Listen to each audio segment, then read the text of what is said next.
Hello friends, welcome to Tamil router. இன்னைக்கு நம்ம என்ன பார்க்க போறோம் அப்படின்னா, எப்படி உங்களுடைய லேப்டாப்லயோ இல்லை டெஸ்க்டாப்லயோ பிரிண்ட் ஸ்க்ரீன் எப்படி எடுக்கிறது அப்படிங்கிறத பற்றி பார்க்க போறோம். ஸோ அதை பார்க்கறதுக்கு முன்னாடி நீங்கள் நம்ம சேனலை சப்ஸ்கிரைப் பண்ணிக்கோங்க, கூடவே பெல் ஐக்கனையும் ப்ரெஸ் பண்ணிக்கோங்க. அப்போ தான் நம்ம போடுற வீடியோஸ் உடனுக்குடன் உங்களுக்கு வரும். ஸோ இப்போ வாங்க வீடியோக்குள்ளே போகலாம்.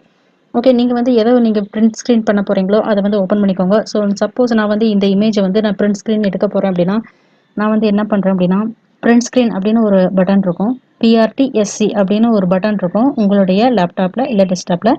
அதை வந்து ப்ரெஸ் பண்ணிக்கோங்க. ப்ரெஸ் பண்ணிவிட்டு இதை வந்து இப்போ காப்பி பண்ணுறதுக்கு பெயிண்ட் ஓப்பன் பண்ணிக்கோங்க. சர்ச் பாரில் போய்ட்டு பெயிண்ட் அப்படின்னு டைப் பண்ணுங்கள். ஸோ பெயிண்ட் ஓப்பன் ஆகுது. இந்த இடத்துல Ctrl+V கொடுங்க. இப்போ பாருங்கள், அந்த இமேஜ் வந்து இந்த இடத்துல பேஸ்ட் ஆகிடுச்சு.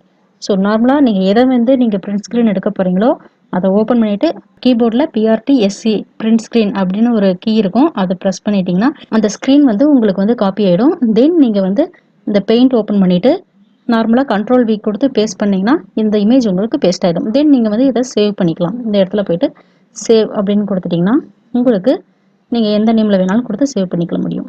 ஸோ இந்த மாதிரி தான் ஃப்ரெண்ட்ஸ் நீங்கள் ஈஸியாக பிரிண்ட் ஸ்க்ரீன் எடுத்துக்க முடியும். ஸோ இந்த வீடியோ உங்களுக்கு யூஸ்ஃபுல்லாக இருக்கும்னு நினைக்கிறேன். இந்த வீடியோ உங்களுக்கு பிடிச்சிருந்ததுன்னா நம்ம சேனலை லைக் பண்ணுங்கள், ஷேர் பண்ணுங்கள், சப்ஸ்கிரைப் பண்ணுங்கள், கூடவே பெல் ஐக்கனையும் ப்ரெஸ் பண்ணிக்கோங்க. அப்போ தான் நம்ம போடுற வீடியோஸ் உடனுக்குடன் உங்களுக்கு வரும். தேங்க்யூ.